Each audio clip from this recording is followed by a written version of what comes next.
탱에 대해서 살펴보았고, 그래서 베드로가 썼던 베드로 전서후서를 우리가 지금 보는 중입니다. 그래서 지난 시간에는 베드로전서 1장 1절부터 3장 12절까지 우리 그리스도인의 삶이 어때야 됐는지를 쭉 얘기했고, 그 중에 7번 실제 삶에서 어떻게 살까, 그래서 직장과 가정, 그리고 이제 일반 사회생활, 이 부분을 우리가 지금 할 차례입니다. 아무도 이 베드로 전서후서가 좀 내용이 있어서 좀 여러분들 집중하기 좀 어려울 것 같아서 또 다시 이렇게 제가 만들었으니까 이걸 좀 보면서 같이 말씀을 들으면 좋을 것 같아요. 자, 그러면은 일반적으로 우리는 어떻게 주위 사람들과 함께 살아가야 될 것인가? 마음을 같이 하라, 그렇게 돼 있죠. 8장 1절에 마음을 같이 하라. 이것이 제일 중요한 덕목이에요. 그러니까 우리가 이 땅에서 사회생활 할 때 항상 되는 쪽으로 마음을 모아라, 그것입니다. 어떤 좀 까다롭게 군다거나 사납다든가 방골기질, 심술 이런 쪽이 아니라 좀 긍정적으로 마음을 같이 하라는 것은 이렇게 항상 이 되는 쪽으로, 좀 되어가는 쪽으로 맞춰라, 그겁니다. 그리고 동정하며 다른 사람의 감정을 좀 이해 좀 하라. 동정이라는 것은 그 입장이 되어주는 것을 얘기하고, 형제사랑은 말 그대로 형제사랑, 또 불쌍히 여긴다는 것은 사람이 약점이 있기 때문에 그거를 이제 고려하는 것이죠. 겸손하고 악을 악으로 욕을 욕으로 갚지 말고 도리어 복을 빌라. 6번째 보니까 복을 빌어주는데 이를 위하여 너희가 부르심을 받았다, 이렇게 돼 있어요. 그러니까 우리 그리스도인들은 주위 사람들은 무조건 주위 사람들과 잘 지내야 됩니다. 이것이 하나님 우리를 이 땅에 보내신 이유예요. 싸우면서 지내는 것이 아니라 잘 좀 지내라. 그리고 만나는 사람마다 축복을 해주라, 그거예요. 여러분들이 그러니까 있는 공동체에서, 여러분들이 교회 오든지 직장이든지 가정이든지 여러분을 만난 사람들은 참 좋아야 돼요. 나 같은 목사를 만난 성도들은 좋아야 되고, 여러분 같은 성도를 만난 목사는 행복해야 합니다. 또 여러분 같은 아내를 만난 남편은 복되고, 여러분 같은 남편을 만난 아내는 행복해야 되고, 우리는 항상 이 복을 위해서, 내가 하고 싶은 일 하기 위해서 이 땅에 태어난 사람들이 아니에요. 복을 위해서. 그러니까 나 같은 부모를 만난 자식들은 행복해야 되고, 이렇게 말 잘 듣는 이 자식을 만난 부모는 어떨까요? 기분이 좋겠죠. 그래야 된다는 거예요. 우리는 항상 이 땅에 태어난 이유가 다른 사람을 위하여 태어났지, 내가 하고 싶은 거 하고 싶어서 하기 위해서 태어난 것이 아니라는 것이죠. 복을 빌라, 이를 위하여 너희가 부르심을 받았다. 그러니까 나를 만난 우리 부모님 아주 행복해야 됩니다. 나를 만난 남편 아주 행복해야 돼. 우리 서로 행복해야 됩니다. 그러면서 구약을 인용하고 있죠. 소망을 바라는 자는 이런 짓 하지 말고 악을 떠나서 선을 행하고 화평을 구하며 그것을 따르라. 여기 보니까 화평을 구하며, 이 관계라는 건 저절로 되는 게 아니에요. 사람들과의 화평, 누구랑 싸우는 거, 싸우지 않고 잘 지내는 것, 이거는 본인의 노력입니다. 화평을 구하며 능동적으로 추구할 일이지, 저절로 부부관계가 잘 된다, 말도 안 되는 거예요. 부부관계 잘 되면 데이트할 때는 잘 되죠. 그거야. 누구나 데이트할 때는 잘 되는 거예요. 근데 이제 결혼했을 때 부부관계가 잘 되는 거, 많은 노력이 필요한 거예요. 데이트야 뭐 만나서 밥 먹고 좋은 얘기 하니까. 근데 이제 결혼을 한 다음부터는 남편과 잘 지내고 아내와 잘 지내는 거는 아주 많은 노력이 필요한 거예요. 자식과 잘 지내는 거, 그게 그냥 저절로 될 거라고 생각합니까? 천만의 말씀이죠. 많은 노력과 기도 많이 해야 된 부모가 자식 마음대로 못해요. 또 부모와의 관계도 마찬가지고. 이 화평이라는 건 저절로 오는 거 아닙니다. 여러분, 조언들이기 때문에 그냥 친해지는 게 아니에요. 조에서도 또 이런 문제가 생길 수 있고, 목사와 성도 관계도 마찬가지고, 직장에서 상사와 부하, 어떤 사람 잘 지내는 사람이 있고 어떤 사람 못 지내는 사람이 있잖아요. 성경은 화평을 구하라, 또 로마서 12장 18절에 할 수 있거든. 너희는 모든 사람과 더불어 화목하라. 화목하는 게 굉장히 어려운 문제예요. 그렇게 하는 것입니다. 이렇게 살아야 될 일은, 살아야 되는 이유는 뭡니까? 12절에 바로 하나님께서 보시고 의인 쪽으로 하나님 편이시기 때문에 내가 그렇게 살아야 돼. 이런 자가 의인이거든요. 하나님이 다 보고 계시는데, 하나님 보시는데 거짓말해갖고 되겠습니까? 부모한테 막 대들어갖고 되겠습니까? 아내를 괴롭혀서 되겠습니까? 목사를 괴롭혀서 될까요? 성도를 괴롭혀서 되나요? 우리 하나님 앞에서 주의 눈은 의인을 향하신다고 그랬어요. 대신 주의 얼굴은 악행하는 자들을 대하시니라. 이건 against, 대적한다 그런 뜻이, 멀리한다. 그렇기 때문에 우리는 좀 선하고 좋은 자로 살아야지 까다로운 사람이 돼서 주위 사람과 막 못 지내고 그러면 안 된다. 그러니까 이 말을 한마디로 얘기하면 좀 성질 좀 좋은 사람이 되라. 성격 좋은 사람. 예. 그렇게 까다롭습니까? 이렇게 까칠하고 사람들하고 관계 못하고 고집은 왜 이렇게 센지. 예. 그러니까 지금 이 말씀은 우리 보고 좀 성격 좀 좋아라 그거예요. 뭐 이 말을 막 분석 평가 막 하고 PBS 깊이 이 말의 뜻, 뭐 좋은 날은 뭐 이렇게 안 해도 되니까 성격 좀 좋으라고요. 예. 그래서 좀 사람 좋은 사람들이 있죠. 좀 사람. 하여튼 성격 하여튼에 성격 왜 그 모양이지. 예. 그런 사람 되지 마요, 여러분들. 좋은 사람 돼서 성질 좋은 사람, 성격 좋은 사람. 이왕 한번 사는 거 주위 사람 날 만난 아내는 좀 편해야지. 왜 이렇게 내 기준 세워갖고 아내 못 살게 굽니까? 또 아내는 왜 자기 기준 갖고 남편 못 살게 굴어요? 못 살게 하기 위해서 우리가 태어났습니까? 교회에서도 그렇고 직장에서도 그렇고 어딜 가든지 좀 성질 좀 좋았으면 좋겠어요. 성격 좋은 사람 돼서 자기 한번 좀 보세요. 자기 좀 하여튼 까달스러운가? 자기 만난 부모 좀 행복합니까? 한번 생각해 보세요. 날 만난 부모 행복하고 날 만난 남편 행복한가요?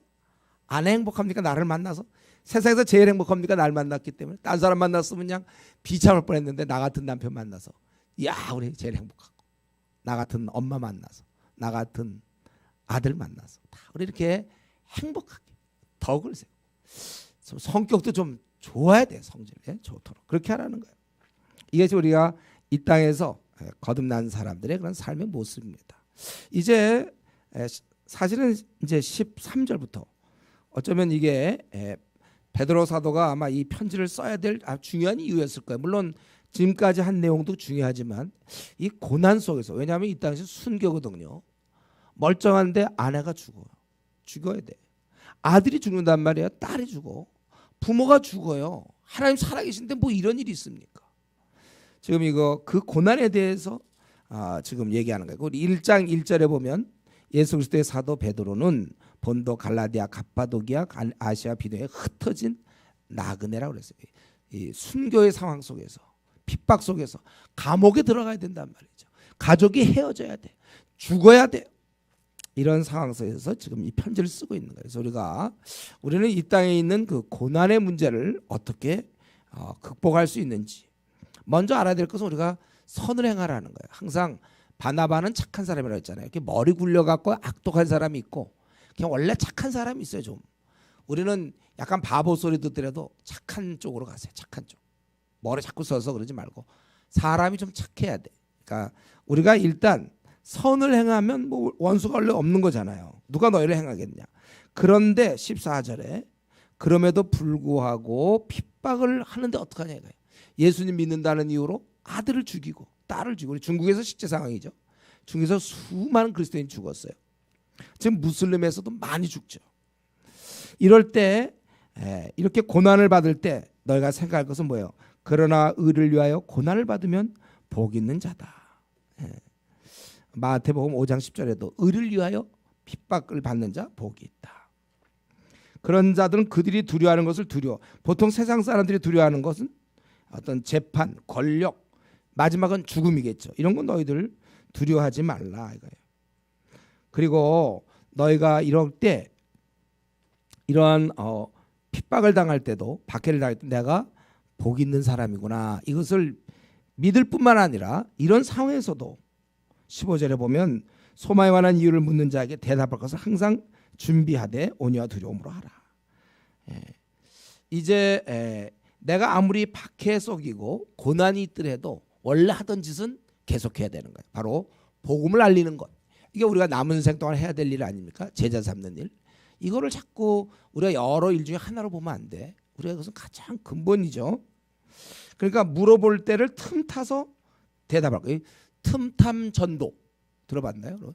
틈탐 전도를 해야 돼요. 우리가 보통 때는 능동적으로 하지만 지금 수동적으로 바뀌었어요. 왜냐하면 막 박해하고 그런 가운데서 이럴 때는 틈을 보는 거야. 틈. 그것을 우리가 여기 3장 1절에도 나와 있죠.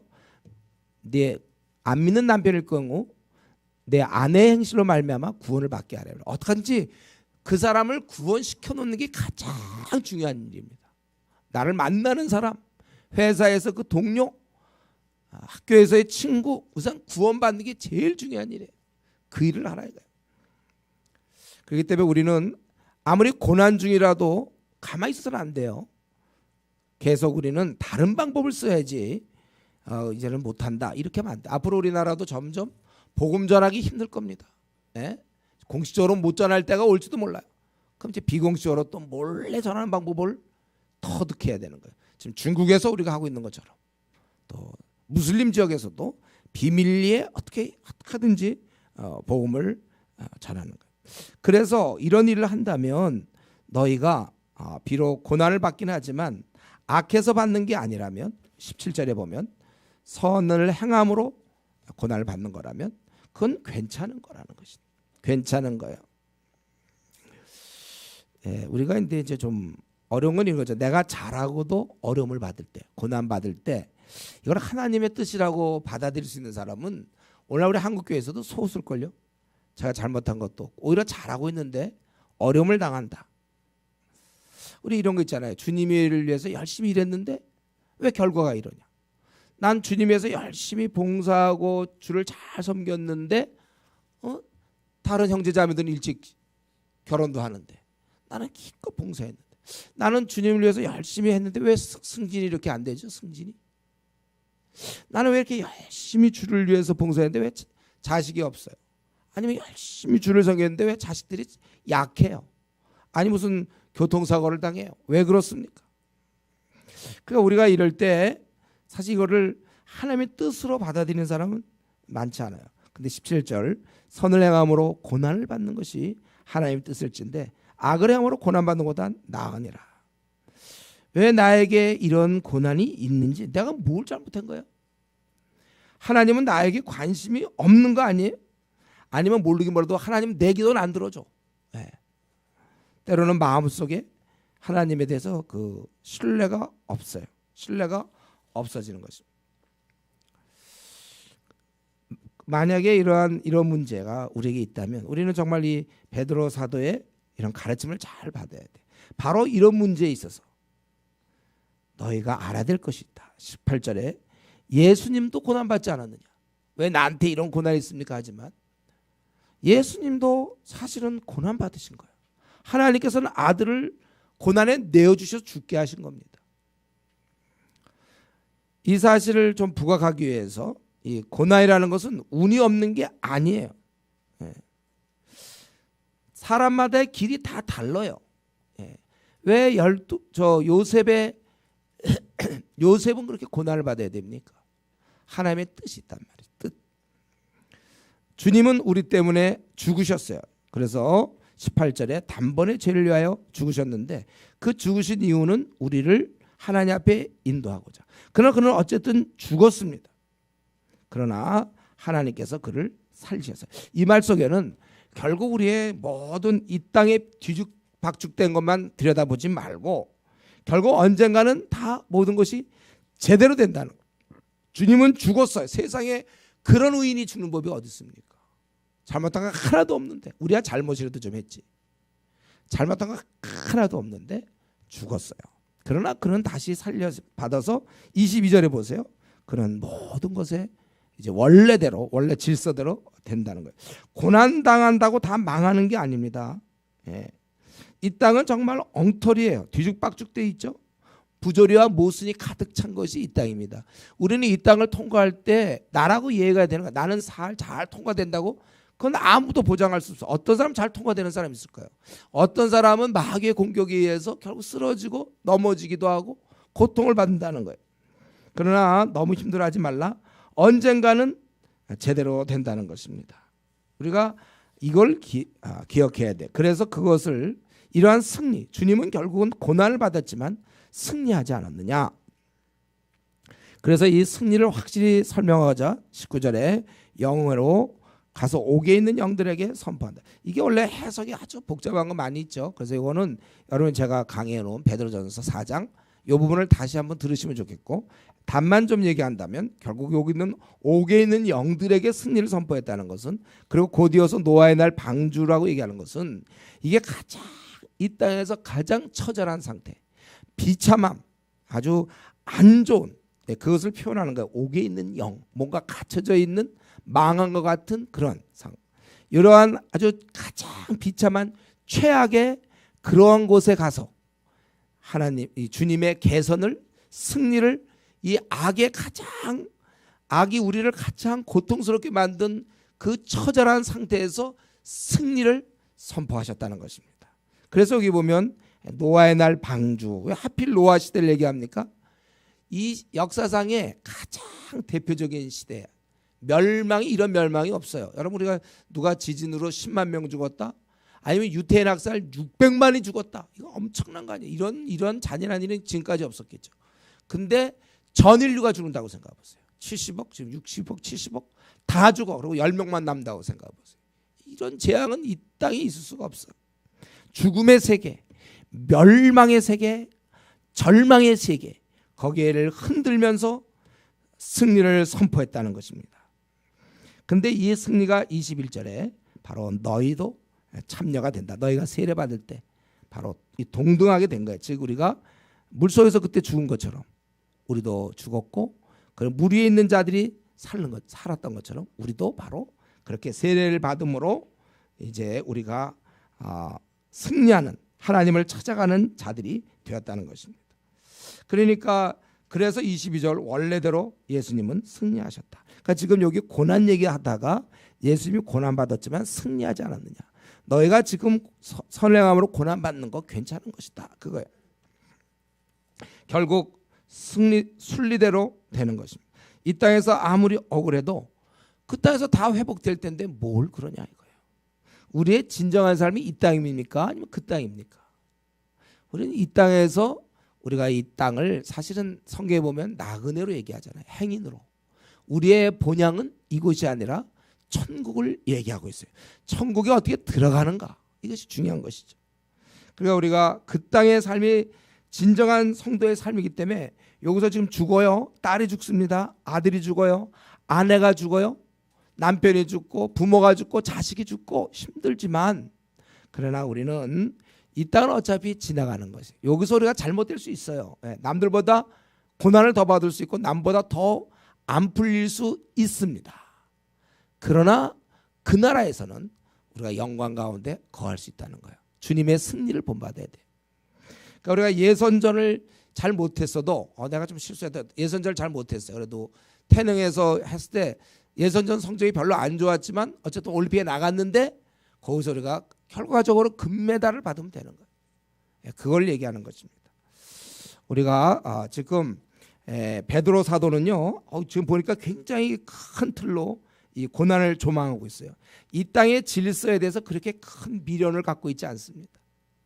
오히려 이 땅이 지난 그 이후에, 사실 지금 보세요. 돈 있는 사람이 막 밑에 사람 괴롭히고 오너들이 착취하고 이 땅에 막 어떤 너무나 억울하게 성적 폭행을 당하고, 심지어는 막 어떤 교회나 성당 뭐 이런 데 갔다가 거기서 막 뭐 그런 성폭행 당하기도 하고, 한 번뿐인데 그런 일 당하기도 하고, 이 땅에서 어떻게 부모님 막 이혼해서 괴로움을 당하기도 하고, 어떻게 장애우로 태어나기도 하고, 이 땅은 뒤죽박죽이에요. 누군 교통사고로 죽기도 하고, 누군 불치병에, 그렇게 사랑스러운 사람이 불치병에 걸리다니.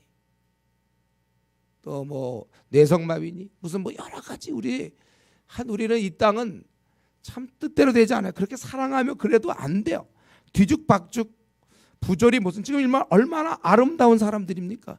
천사와 같은 사람들인데 이 땅에서 무참히도 죽게 되고 잃게 되고 헤어지게 되고. 우리나라도 좀 전쟁 나왔고 그 이산 가족들 있잖아요. 아직도 가족 좀 보고 싶은데 세상에 이런 게 어디 있어요? 몇십 년째 가족도 못 보고 있어요. 뻔히 살아 있는데도 못 만나. 지금 정부의 정책이 막 이래가지고 하여튼 여기 막 억울한 사람 너무 많아요. 이 땅이 그렇습니다. 아주 가득 차 있어요. 그런데 이 베드로 사도는 거기에 크게 가치를 안 둬요. 그거에 대해서 큰 미련을 두지 아니하고 최후의 승리. 예수님이 죽는 것이 바로 이것입니다. 의인이신 그분께서 죽어야 될 것이 바로 이것이에요. 그러니까 너희들 자꾸 이 땅에서 벌어지는 고난의 의미를 해석하려고 하지 마라. 예. 어차피 이 땅은 뒤죽박죽이니까 이럴 수 있겠죠. 세상 임금이 통치하는 것이니까 원래 하던 대로 너희들이 계속 견뎌나가는 거예요. 새로 임하는 그 나라, 새로운 질서. 그 바둑, 여러분 바둑은 잘 모르. 바둑 같은 것도 자기가 어떻게 하다가 좀 술을 잘못 나왔고 그냥 계속 쫓겨다녀야 돼. 살아보려고. 대만데 이거 살리고 계속 힘들어요. 어떻게 그 술을 잘못 읽어가지고 그렇게 해서 그냥 시간 다 보내고 뭐 좀 유쾌하게 하려다가 그냥 계속해서 차라리 그렇게 빨리 치우고 다시 새로 한 판 두면 돼. 판 다시 짜면 되는 거예요. 이 땅의 판 너무 뭐 나는 왜 좀 좋은 대학을 못 나왔나? 좋은 외모를 못 가졌나? 좀 좋은 아내 좀 왜 못 만났을까? 좀 훌륭한 남편 왜 못 만났나? 그래봐야 50년짜리 40년짜리고 왜 이렇게 이런 아들을 만났지 나는? 또 이런 딸을 만났을까? 이런 부모를 하필 만났을까? 너무 마치 천국이 없는 것처럼 9천억만 년 곱하기 9천조배의 그것이 우리를 안 기다리는 것처럼 마치 지금 요게 다인 것처럼 70년 80년짜리가 다인 것처럼 로마서 제가 8장 18절 요게 다인 것처럼 그 사람들 로마서 8장 18절 들으세요. 왜 나는 이렇게 돼? 요게 다 탐나 요 안에서 판 다시 짜라. 이 땅의 삶을 그렇게 이 땅에서 벌어지는 고난 자꾸 이해하려고 하지 마세요. 뒤죽박죽이 원래 이것은 그게 신락원 아니에요. 하나님 원하던 것이 아니에요. 이것은 세상 임금이 지배하는 것, 악한 마귀가 거기서 우리가 던져져서 지금 이만큼 사는 게 은혜죠. 평안 가운데 사는 게 은혜고 새로 임하는 그 나라. 그래서 주님이 속해 오시겠다 했잖아요. 다시 오실 그 나라 우리가 그거를 바라봐야 됩니다. 어차피 이 판 치우세요, 여러분들. 지금 내가 많이 이렇게 해서 뭐 나는 다시 뭐 지금 돌아가서 내가 한번 대학을 다시 다녀보고 결혼을 그때 다시 한번 하고 자식을 좀 다시 그만하세요. 그만. 이미 끝났어. 그냥 대충 가시고 여기서 나는 신앙을 견고히 하면서 다시 올 그 나라를 오히려 기다리세요. 이 땅에서 힘들면 힘들수록 그 나라를 기다리세요. 이것은 무슨 현실 도피주의자가 아니야. 알고 있기 때문에 이 땅이 어떻게 구성되는지를 알아요. 아무리 여러분 웃으면서 지내는 사람들 만나보세요. 그도 파고 들어가면 다 나름대로의 그 집안에 다 문제 있고 다 있는 거예요. 있기 마련이야. 그렇게 그 나라 다시 오실 그 나라. 이들은 비록 죽어가지만 그런 걸 해석하려고 하지 않았습니다. 왜 내가 죽어야 돼? 내가 주님 잘 섬겼는데 왜 이런 일을 당합니까? 그런 거 해석하지 마세요. 그냥 견디면서 선을 행함으로 고난받는 것이 하나님의 뜻인데 그런 마음을 가지고 이렇게 사는 것입니다. 그래서 우리는 이제 이렇게 주님의 하면서 그 말에 이제 계속해서 더 이어져서 주님이 이렇게 죽으시고 승리하셨기 때문에 그분의 그 노력으로 말미암아 수고로 말미암아 이제 우리는 죄를 그쳤다. 1절에 보면 4장 1절에 바로 죄사슬을 끊어놓으셨습니다. 우리는 밤낮 그 중독이 돼요. 빠지게 된단 말이에요. 자꾸 죄를 짓게 돼. 그걸 끊어놓으셨어요. 이제는 정욕을 따르지 않고 2절에 하나님의 뜻을 따라 육체의 남은 때를 지난 날은 우리가 생각하지 마세요. 그때 어떻게 지냈는지 생각하지 말고 이제 남은 때 어떤 사람은 이제 10년 남은 사람이 있겠고 20년 혹 30년, 한 50, 40년 남은 사람이 있을까요? 50년? 어쨌든 그 육체에 이제 남은 때는 하나님의 뜻을 따라 살아요. 3절에 너희가 음란과 정욕과 술 취함과 방탕과 향락과 무법한 우상 숭배하며 이방인의 뜻을 따라 행한 것은 지나간 때로 족하더라. 근데 어떤 경우 있잖아요. 우리 모태 신앙들은 요 구절 보면 왠지 자기가 그동안 신앙생활 잘한 거, 잘 지낸 걸 좀 약간 억울하게 생각하는 사람이 있어요. 나도 좀 놀아봤어야 되는데. 그래서 이 모태 신앙들은 이상한 피해의식을 갖고 있어요. 자기는 한번 제대로 못 놀아봤다. 예. 이게 여기서 그런 생각하고 있으면 되겠습니까? 그건 이제 하나님이 그런 거 이제라도 정신 차리라 그런 뜻이지. 내가 왜 그때 좀 못 놀아봤나. 예. 항상 그 좀 남들만큼 못 해봤다는 모태 신앙들이 그런 생각 갖고 있어요. 그래서 지금 좀 뭔가 놀아봐야 돼. 지금 그동안 난 너무 순진했어. 나는 너무 고등학교 가고 난 그동안 너무 나는 순진하고 착하게 그냥 교회만 열심히 다니고 부모 말씀 순종하고 나는 그동안 그렇게 지냈어. 이제 난 좀 이제 좀 다르게 가야 돼. 나는 좀 세상적으로 좀 놀아봐야 되겠어. 이게 모태 신앙들이 보통 갖고 있는 생각입니다. 근데 그거는 뭐예요? 우리가 부모님께 원래 효도하는 거, 부모의 사랑 깨달으면 우리가 일생 효도해야지. 꼭 부모 속좀 시커 썩인 다음에 썩여놓은 다음에 그때쯤 효도하는 게 이게 잘하는 짓입니까? 여러분 그래야 돼요. 꼭 오히려 그걸 부끄럽게 생각해. 지금 이거는 이제라도 힘을 내라 그런 뜻이지. 이런 걸 아주 부러워하면서 아쉽다, 모태신앙 아쉽다. 그러면 안 돼. 여러분 잘 지낸 거에 대해서 아쉬워할 게 뭐가 있습니까? 끝까지 잘 지내야지. 지나갈 때로 족하다. 이 말은 오늘부터 요즘 생활이 엉망입니까? 오늘부터 그만하세요. 그렇게 그만. 그 이제는 육체에 남은 때 지난 날에 족해요. 그게 뭐 한 달이 됐든 두 달이 됐든 혹은 1년이 되었든 멋대로 했던 거 지난 날에 족한 줄 알고 이제부터 육체에 남은 때 40년, 50년, 30년, 20년 이제는 하나님의 뜻을 따라 여러분 사십시오. 우리는 이제 죄를 벗어날 수 있어서 이렇게 살았다는 거예요. 이제 마음껏 육체에 남은 때를 주를 위해 살 수 있습니다. 그래서 이렇게 하나님의 뜻대로 살기 때문에 우리가 핍박을 당한다는 거예요. 이러므로 4절에 너희가 그들과 함께 그런 극한 방탕에 다름질하지 않은 것을 그들이 이상히 여긴다고 그랬잖아요. 이전에는 참 친구들이 많았어요. 세상 친구들이. 근데 우리가 그들처럼 살지 않아요. 그러니까 처음에는 그 친구들이 이상히 생각해. 그러다가 좀 불편해지기 시작해. 같이 술 먹고 같이 놀았는데 얘가 술도 안 먹고 막 놀지도 않고 좀 같이 이렇게 안 지내. 그러니까 불편해지기 시작해. 그러다가 그 다음 단계는 분개를 해. 분개. 그래서 비방을 하게 되고 미움, 경멸 이렇게 되는 거예요. 그래서 거기 그들이 이상히 여겨 결국은 비방까지 가는 겁니다. 그러나 그들이 그렇게 생각하더라도 우리는 두려워할 거 하나도 없다는 거예요. 아무리 우리 행실을 트집 잡아도 결국 심판자는 그들이 아니라 하나님이라. 그래서 이를 위하여 죽은 자들도 있어요. 이런 그들과 동조하지 않기 때문에 고난을 받다가 죽은 자들이 있으냐. 그들에게 복음이 전파되었기 때문에 비록 육신은 죽지만 이제는 영은 살게 된 것이다. 여러분의 위치를 아십시오. 여러분이 죄된 생활을 끊는 순간 세상은 여러분을 미워합니다. 여러분이 타락해야지.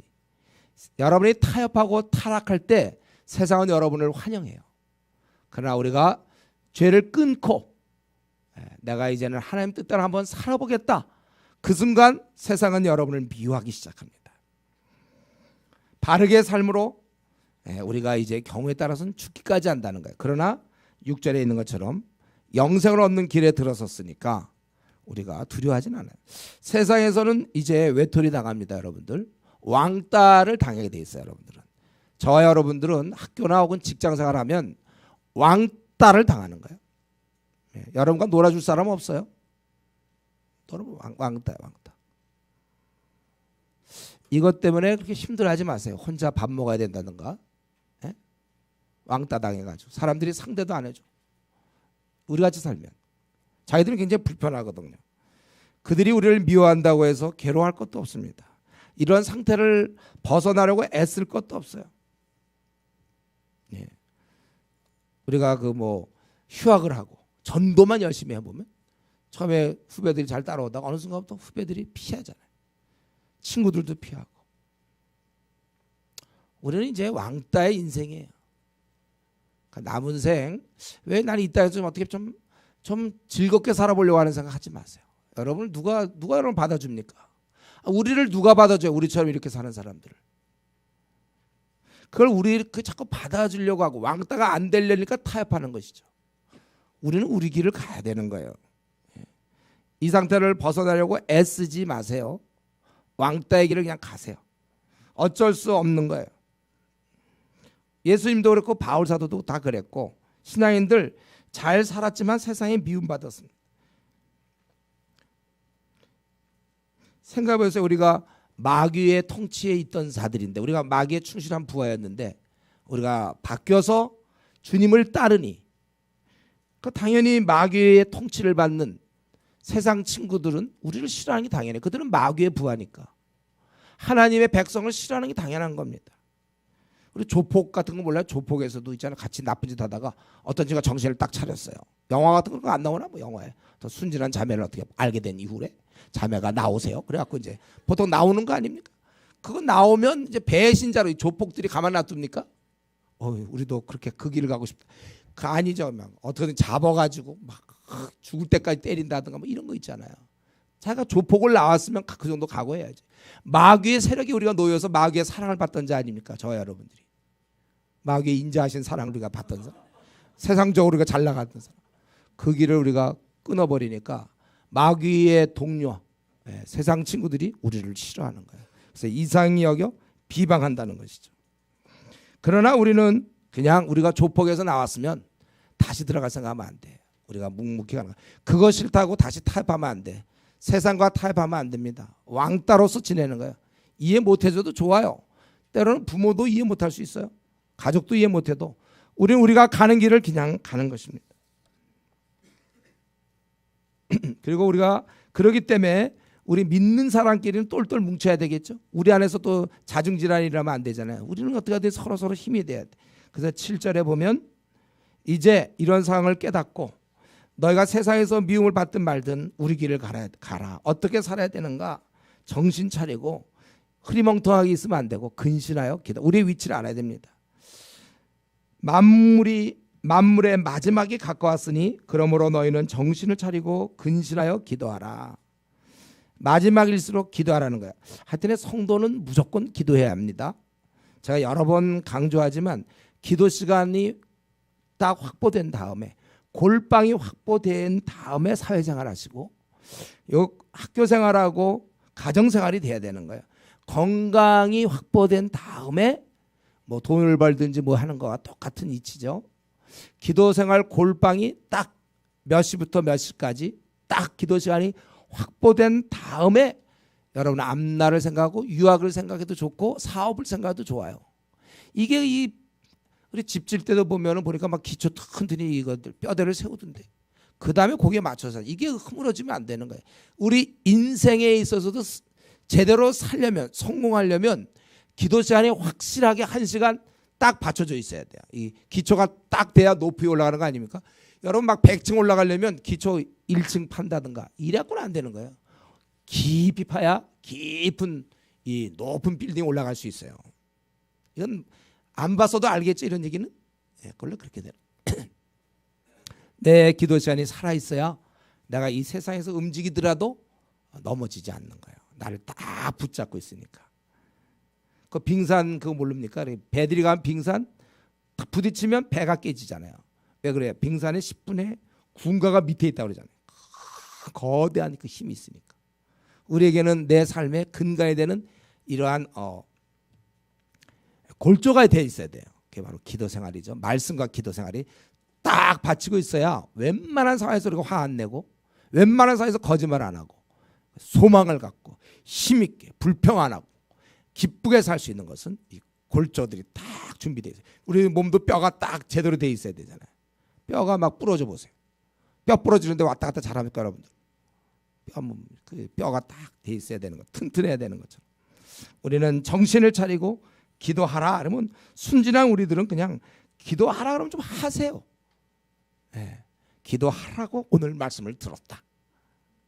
그럼 뭐 그냥 그대로 가고 기도하라 그러면 네, 좀 기도 생활 좀 하세요. 하더니 끝까지 안 하는 사람들이 있어요. 삶은 엉망으로 이리저리 휘청거리는데도 되는 것도 없고 앞날도 그래도 기도 하나만큼 하여튼 그러면서는 정말 튼튼한 기초를 갖고 있는 것 같아요. 기도 안 할 수 있는 무슨 기초가 있는지. 기도하라 그러면 네 하세요. 성경대로 하세요.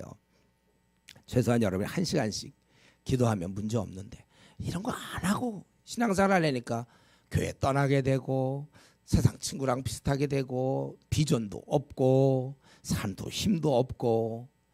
다시금 분명히 얘기하지만 기도 생활하면 여러분 활기가 생겨요. 힘이 생긴다니까. 희망과 상황은 안 바뀌어도 희망 가운데 하루하루 살다가 죽을 수 있어요. 기도 생활 하셔야 돼요. 특별히 지금이야말로 그때보다 베드로 사도가 쓸 때보다 더 마지막에 갖고 왔기 때문에 근신해야 된다. 이러한 박해적 상황에서. 그리고 정신을 차리고 근신하며 8절에는 서로 사랑하라. 사랑은 허다한 죄를 덮어요. 먼저 그 사람을 사랑하니까 감정이 많이 생겼기 때문에 허물을 덮어줄 수 있어요. 근데 먼저 사랑하지 않고 먼저 허물을 보면 그걸 미워하게 되는 것이죠. 그러니까 내가 누구를 내가 사랑하지 못한다는 말은 이 말과 같은 말입니다. 내가 그를 덮어줄 수 있을 만큼의 사랑이 아직 준비 안 됐다 그거예요. 이 사람을 덮어주려면 예를 들면 50 이상이 돼야 돼 사랑이. 근데 현재 30이야 내 사랑은. 그러니까 그걸 못 덮어주는 거예요. 그러니까 그를 미워하는 것이죠. 그러니까 내가 누구를 미워한다는 건 내가 한 70 정도의 사랑을 갖고 있어야 되는데 30밖에 없으니까.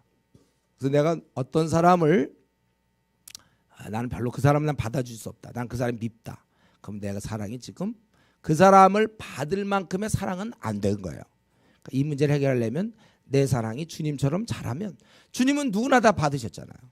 누구나 다 사랑하고 원수도 사랑하시고. 그렇기 때문에 사실은 그 사람의 허물의 문제가 아니라 쌍방간의 문제인데 그 사람이 물론 허물이 많은 사람일지 모르지만 또 이상의 유난히 또 내는 사랑이 작어. 그러니까 그걸 끝까지 미워하는 거예요. 그 사람의 허물이 많아도 내 사랑이 더 커보세요. 덮는다니까요. 주님이라면 덮었을걸요. 그러니까 내가 어떤 사람을 내가 미워하는 순간 그 사람의 허물이 많구나도 인정하면서 동시에 그 정도까지는 내 한계구나. 내가 그보다 좀 못한 사람까지는 품었는데 여기까지는 내가 못 품는구나. 내 사랑의 그 경계를 아시게 되는 거예요. 그렇기 때문에 우리는 더욱더 사랑이 많아서 품을 수 있도록. 지금 여러분 마음속에 미워하는 사람들 있습니까? 그 사람 물론 허물이 많을 거예요. 그러나 내 사랑도 그걸 받을 만큼의 그 정도로 풍성한 사랑이 아니라는 고발이 있다는 거예요. 고발. 그리고 원망 없이 대접하고 또 선한 청지같이 봉사. 지금 이런 핍박 속에서 우리 공동체는 이런 걸로 움직여야 돼. 선한 청지같이 봉사하라. 우리는 사람을 섬길 때 나의 어떤 능력, 나의 은사, 나의 시간이 들어가겠죠. 남을 섬길 때. 또 나의 신경 씀, 또 나의 재물도 들어가게 돼 있어요. 당연히. 이런 걸 할 때 뭐 밤낮 나만 돈 써야 되나? 나만 밤낮 돈 써야 되나? 왜 나는 이렇게 시간을 나는 딴 사람들 잘도 노는데 난 밤낮 교회 뭐 한다고 시간을 다 써야 되는 거. 잠도 잘 못 자고. 난 왜 내 시간을 써야 되고 왜 나는 내 재물을 써야 되고 나 왜 신경 씀을 남들은 잘도 놀다가 주일날만 싹 나타나는데 내가 왜 그런 뒤치다거리는 내가 왜 다 맡아서 해야 되는데 왜 나는 밤낮 나는 왜 이렇게 해야 되죠? 아셔야 될 것은 내 시간과 이런 능력과 재물이 내 게 아니라는 거예요. 오늘 여기 나온 것처럼 청지기, 선한 청지기같이 봉사하라. 내 게 아니라는 그런 것을 여러분 아셔야 돼요. 그러니까 여러분 이 청지기란 말은 뭐냐면 쉽게 해서 택배 기사 같은 경우, 택배 기사가 이거 전달할 때 어떤 자세로 전달할까? 지금 내 것도 주네. 막 택배 기사가 굉장히 아깝게 이걸 또 줘야 되나? 택배 기사가 너무 많아 뭐 물건이 그래 아까운 마음으로 또 내가 이 사람 거기까지 가서 집까지 찾아서 나는 내 뭐 다리는 뭐 무쇠 다리인가 이거 내가 해야 되고 시간 난 다 뺏기고 그래서 택배기사가 굉장히 도도하게 이렇게 막 봐주면서 줍니까? 택배기사는 그런 생각 안 해요. 이건 자기가 전달하는 걸로 생각할걸요. 물어보세요. 궁금하면 혹시 택배기사가 전달하는 겁니까? 아니면 저 선생님이 직접 만들어서 나한테 주는 겁니까? 물어보세요.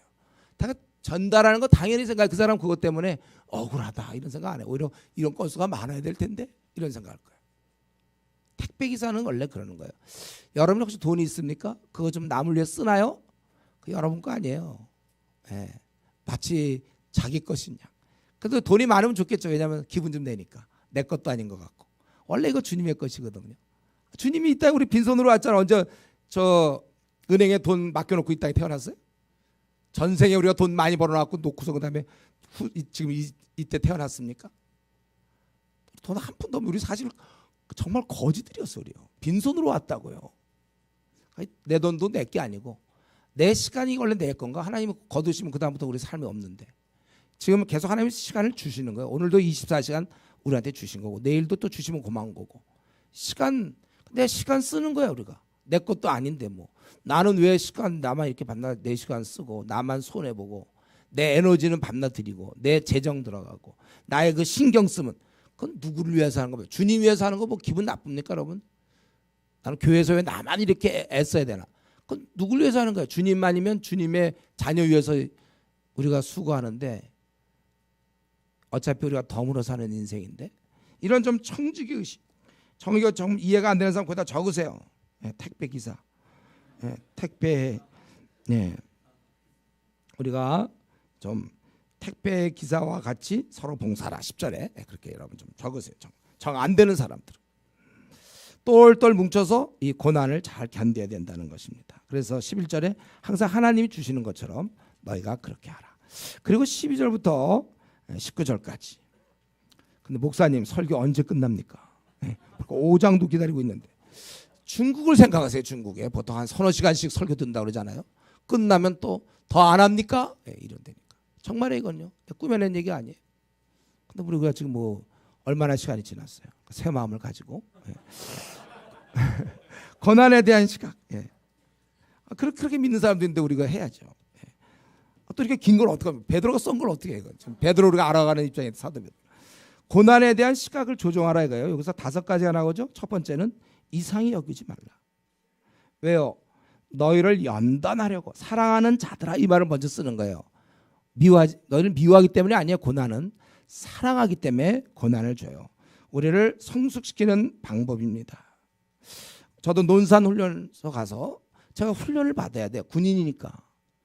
그래서 그런 훈련을 받고 이제 민간인 정신을 빼고 군인 정신에 이제 충실한 거죠. 그렇게 하는 거 원래. 훈련을 받는 거예요. 늘 얘기하지만 올림픽 나가는 사람들 태릉 선수촌에서 10개월간 훈련을 받는 거야. 강훈련을 받아야 되는 거란 말이죠. 예. 왜 훈련 받는가? 그거에 대해서 여러분 우리가 이상하게 여기지 말라는 거예요. 이걸 위해서 너희를 우리는 온전한 사람들이 아니니까 하나님 우리를 사용하시려고 그렇게 연단시키는 거예요. 그렇기 때문에 우리가 앞으로 살 동안 우리 많은 이런 연단이 있을 거예요. 이런 고난이 있을 겁니다. 그렇기 때문에 살아있을 동안 왜 나에게 딴 사람은 이런 일 안 당하는데 왜 하필 나한테 당했는가? 나한테 이런 고난이 오는가? 그럴 것이 아니라 아하 하나님께서 나를 지금 이제 내 차례가 된 거나 훈련시킬 차례가 된 거구나. 예. 남들 다 편안한데 나만 힘든 것이 아니라 나를 이제 하나님이 훈련시킬 시간이 찾아온 거구나. 아 그러면 이것은 연단한다 그러고 우리를 온전하게 만들려고 그러는 거거든. 그러면 하나님 볼 때 내가 부족한 부분이 많이 있구나. 그러니까 하나님 나를 온전케 하려고 하는구나. 예. 아 나를 그럼 여러분 고난에 처져올 때 이렇게 해야 돼요.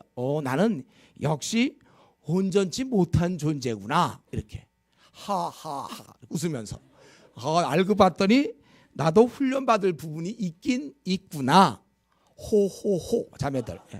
아예 그렇게 이걸 이상하게 여기지 말라는 거예요. 우리가 이 땅에 아니면 태어날 때 완벽하게 태어나거나 다 불완전하게 태어났기 때문에 다 누나 여러분 보면 장점 있고 약점 있지 않아요?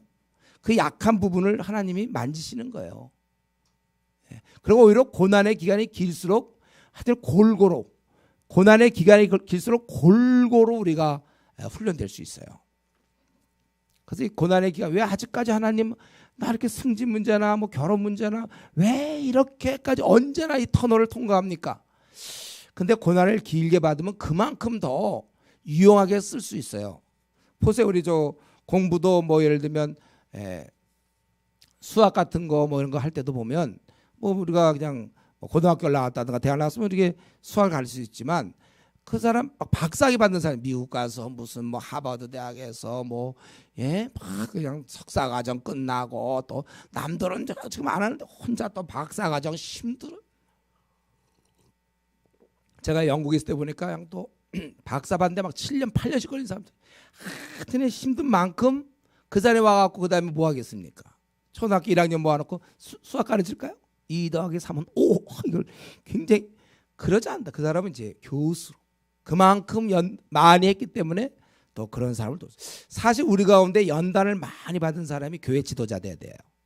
그 사람이 많은 사람을 도울 수 있어요. 연단이 필요한 거예요. 연단. 아무나 지도자 되면 어떡합니까? 아무나 그러면 안 되는 거예요. 연단을 많이 받아야 돼. 그래서 너희 그거 이상이 이게 왜 왔어? 이러지 마. 자기가 완전한 사람 같처럼. 천사면 고난 안 받아도 돼. 그렇지만 우리 완전하지 않기 때문에 살다 보면 이제 생각지 못한 어려움이 있을지 몰라요. 그러나 이상히 여기지 말자. 그래야 우리가 온전해지니까. 오히려 즐거워하라 그렇게 돼 있죠. 참고 인내하며 살아라 그게 아니에요. 즐거워하라는 거예요. 왜요? 내가 주님의 고난에 참여하고 있기 때문에. 주님과 같은 편이 됐기 때문에. 그래야 이렇게 돼야 주님의 영광 때 우리도 너희로 즐거워하고 기뻐하게 함이라. 아, 내가 이게 주님께 붙었어. 이건 선택이죠. 이거 굉장한 투자예요. 될 만한 데다 돈 탁 투자하는 것처럼 될 만한 주님께 붙어버린 거예요. 그러니까 고난이지만 반드시 영광이거든. 이건 머리 좋은 사람만 할 수 있는 일이에요. 주님 편에 붙어서 있는 거는. 대부분 다 떠나죠. 세상을 향해서 떠나는데 끝까지 붙어 있는 사람. 주님께서 나중에 영광 중에 오실 때 우리가 영광을 얻어요. 보통 그 회사도 그런 거 있잖아요. 처음에 창립할 때 이 회사가 지금 어렵지만 가능성이 있다. 여기 같이 붙어가지고 제가 이전에 이랜드 그 아는 형제 하나 있었는데 처음 시작될 때 이 형제 별로 훌륭한 형제도 아니었지만 이랜드 딱 붙더니 나중 되니까 뭐 어마어마한 아주 양 위치에 올라가서 부사장인가 뭐 그 이랜드 그때 처음에 볼 때 보자가 없어요. 누가 거길 갑니까? 다들 큰 회사 가야지 대기업에. 그러나 들어가서 고생 많이 했겠죠. 그러나 나중에 그러니까 이렇게 될 줄 알았으면 그때 누구나 그걸 갔을 텐데 이제 어쨌든 나중에 거기서 많은 혜택을 얻은 거죠. 많은 연봉과 뭐 많은 좋은 걸 얻은 거예요. 그거 투자를 했어요. 우리가 주님과 함께 이때 붙어가지고 순교도 당하고 어려움도 많이 당하지만 그럼 나중을 보세요. 요거 몇 년짜리 7, 80년짜리의 어려움을 겪고 나중에 수천조 엄청난 그 기간 동안 영광을 얻을 거니까. 그렇기 때문에 너희가 즐거워하라. 주님이 같은 편이 됐기 때문에. 그리고 14절에 있는 거죠. 세 번째인데요. 현재도 우리가 고난을 받지만 또 큰 복을 받는데 그 복이 영과 영이 함께 하신다는 거예요. 참 이거 이런 생각 해봤는지 몰라요. 우리가 고난 당할 때 이상하게 하나님께 더 가까이 가는 느낌. 하나님이 나를 좀 붙잡아 주는 거. 하나님과 더 친밀해지는 거. 아마 다윗이 이런 걸 느꼈을걸요. 다윗이 쫓겨다니고 이럴 때 하나님의 어떤 함께함. 그러니까 사울도 살려줬겠죠. 하나님의 함께함. 그래서 여러분 현재 어려움이 있습니까? 위로부터 오는 힘, 하나님의 함께하심. 이걸 경험하지 못한 채 고난만 받으면 안 되는 거예요. 고난이 아니면 이런 거 경험하기가 참 어려워요. 아주 절실하거든. 하나님과 막 제가 논산에서 그때 훈련 받을 때, 저는 이제 군대 하면 이제 힘든 건 논산밖에 없으니까 그때 그 50분 그냥 팍팍 기다가 10분 쉬는 시간이 있어요. 그때 딱 주머니에서 이제 성경책 꺼내는 거거든요. 조그만 책이 성경책. 쫙 읽을 때 얼마나 단지 몰라. 그냥 죽겠는데 몸은. 그때 그거 읽으면 쫙 끝나면 또 훈련 받고 이랬는데. 그러니까 하나님과 아주 밀접함을 느꼈어요. 고난을 당할 때 하나님과의 어떤 함께함. 그래서 우리 스데반도 죽을 때 천사 얼굴과 같더라. 왜 그래? 사람이 죽을 때 되면 다 천사 얼굴 같이 되나? 천사 얼굴 같았다. 하나님의 함께함 이런 거. 여러분 이 체험을 우리가 해야 돼요. 우리는 자꾸 하나님의 살아계심을 좀 느껴보려고 하는 사람들이 있어요. 그래서 특별히 이제 뭐 찬양 집회 때 뭐야 그분을 막 느껴보려 눈을 감고 뭐 손도 한번 들어보기도 하고 막 그리고 뭐 감기하는 걸 막 그게 아니고 아주 힘들 때 하나님이 나와 함께하는 거는 저는 아주 그때 논산에서 아주 힘들 때 하나님이 막 나랑 같이 있는 거 많이 느꼈어요. 이런 임재. 사실 주님을 위해서 뭐 아무것도 안 하니까 이런 걸 못 느끼는 경우도 많아요. 그래서 사실은 미지근한 신자들이 가장 결정타를 얻는 게 이겁니다. 하나님이 함께함을 못 느껴요. 여러분 지금 자기 신앙을 들여다보세요. 자기 신앙이 좀 뜨거우면 좋지만 미지근하다고 생각하는 사람 있습니까? 하나님이 나랑 지금 함께 동행한다는 걸 잘 못 느껴요. 제가 보기에 시편 다윗 같은 경우 도망 다니면서도 하나님이 자기 함께함을 많이 느꼈을 거예요. 그게 중요하다는 거예요. 그냥 고난만 받으면 손해죠. 고난 받을 때 여러분 임재 의식도 받아야 되는 거예요. 그러니까 고난만 오는 게 아니라 임재도 따라오는 겁니다. 그리고 요즘 보니까 뭐 중국집에 뭐 시키면 뭐 짜장 반, 짬뽕 반, 뭐 그 뭐라고 표현하는지 몰라. 짬반, 짜반 이렇게 되나? 몰라 하여튼 그런 거 있잖아요. 이렇게 섞여 갖고 오는 것처럼 이게 한 세트입니다. 고난과 임재는 한 세트예요. 고난 당할 때 하나님이 얼마나 나와 함께 하는지 몰라요. 이걸 경험하셔야 돼요, 여러분. 고난 당할 때, 힘들 때 함께 하시는 하나님. 다윗이 그러면서 많은 신앙이 성숙했을 거예요. 우리 신앙의 인물들이 아마 바울도 그랬을 거예요. 함께 하시는 그 하나님. 여러분 그거 못 느낀 채 고난만 당하면 이건 너무 억울한 일이에요. 이거는 뭐 그걸 느껴야 돼. 고난 힘들 때 함께 하시는. 그리고 네 번째로 이 고난을 너희가 영광 돌릴 수 있는 기회로 삼아라. 스데반은 죽으면서도 하나님의 자녀다운 모습을 보여줬잖아요. 세상인들을 향해서 깊은 감동을 준 거예요. 아버지 저들을 사하여 주옵소서. 자기들이 아는 것을 알지 못합니다. 뭐 이런 유의자 주님이 하셨던 우리 누가복음 23장 34절을 보면 저들이 아는 걸 알지 못한다. 스데반은 주여 이 죄를 그들에게 돌리지 마옵소서. 이런 것들. 꼭 죽는 순간이 아니더라도 세상 사람들이 볼 때 자기들이라면 도저히 그렇게 하지 못할 그런 상황에서 어떻게 웃을 수가 있는지 세상 사람들이 볼 때 도저히 안 되는 우리 그 주기철 선교사님 그 사모님이 그랬다고 그랬잖아요. 그 10살 먹은 아들이 죽었어요. 아무 이유도 없어. 아빠랑 같이 운동장 뛰다가 도는데 그냥 죽었어요. 그러나 그 어머니 마음속에는 천국에 내 아들이 들어갔다. 내가 어째서 울 수 있느냐. 그럼 그 장례식장에서도 울지 않았어 엄마가. 그러고서 간증을 하고 그래서 그 안 믿던 집안 식구들이 주님께 돌아온다든가. 우리는 꼭 그런 어떤 극적인 순간이 아니더라도 우리가 믿는 자들이기 때문에 할 수 있는 이런 걸 통하여 영광을 돌리라. 그리고 이제 17절부터 마지막 그 19절까지 너희가 먼저 심판 이거 갖다 그냥 심판으로 생각하는 거예요. 죄가 있으면 벌 받는 것처럼 이 심판을 지금 이 그리스도인들이 사실 부족하니까 그걸 통해서 고난을 심판으로 보고 있는 거예요. 굉장히 독특한 시각이죠. 그래서 그리스도인에게 심판이 시작돼서 대신 너희가 이번에 심판받아서 그 안 좋은 걸 고치면 마지막 날 진짜 심판 때는 너희가 통과할 수 있다. 이런 관점입니다. 우리는 미리 고난을 받아 온전해지는 과정 중에 있습니다.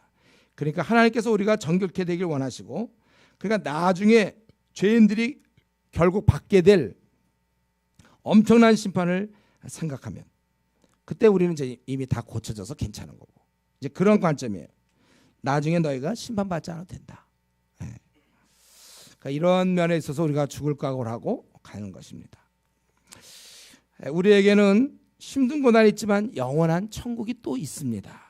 이 땅에서는 힘든 고난, 그 나라에서 영원한 천국에서의 그런 평안, 만족이 있는 것입니다.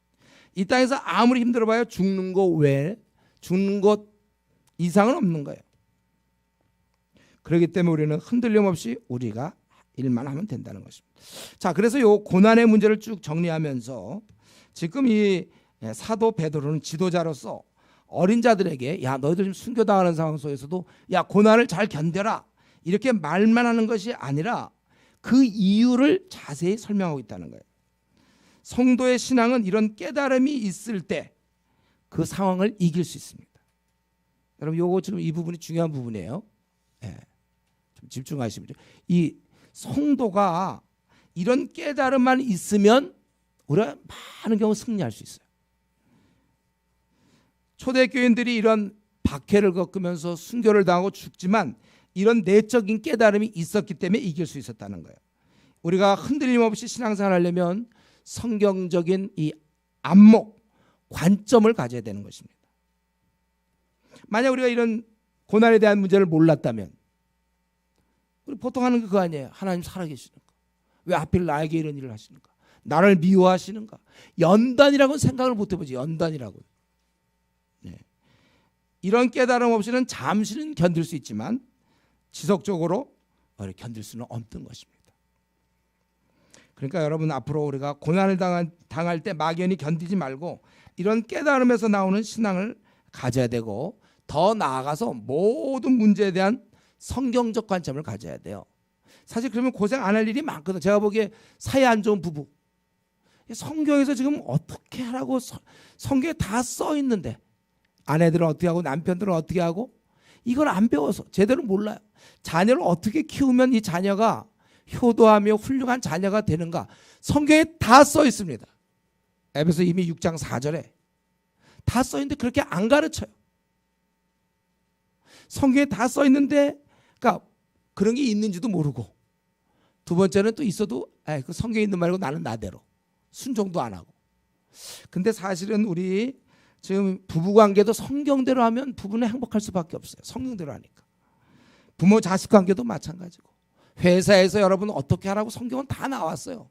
우리가 어떻게 하라 반드시 회사 옮기는 게 아니라 회사에서는 그 방법이 다 나왔다니까요. 결혼 배우자를 결정할 때 어떤 사람을 결정하며 친구는 어떤 친구를 사귀어야 될지 집장만 문제라든가 앞날 결정 하여튼 모든 문제는 성경에 다 있습니다. 성경에 다 있어요. 한번 성경에 없는 거 가져와 보세요. 여러분이 갖고 있는 지금 모든 문제 이미 성경에 다 있는데 그거 놔두고 혼자 그러니까 이런 이미 이게 매뉴얼에 우리 어떤 기계 사용하는 동작하는 이런 인생의 매뉴얼이 이거예요. 여기 다 있어 여기. 그거 지금 여러분 갖고 있는 어려운 문제 있지 여기 있다니까 여기 있고 그 문제 여기 다 있어. 다 뽑아서 하나씩. 네. 그 문제, 저 문제 다 여기 다 있어요 여러분들. 좀 답답하다 이거 어떻게 풀어야 되나. 그거 여기 있다니까 다 있어요. 성경에 다 있어. 다만 우리가 이걸 안 들여다보고 집에다 꽂아놓고 아예 이거를 안 보고 완전히 자발적으로 혼자 생을 살아가니까 이게 하나님 우리 인생을 다 알아서 써놓은 책인데 이거 놔두고 혼자 생을 살아가니까 그렇게 곤고한 거죠.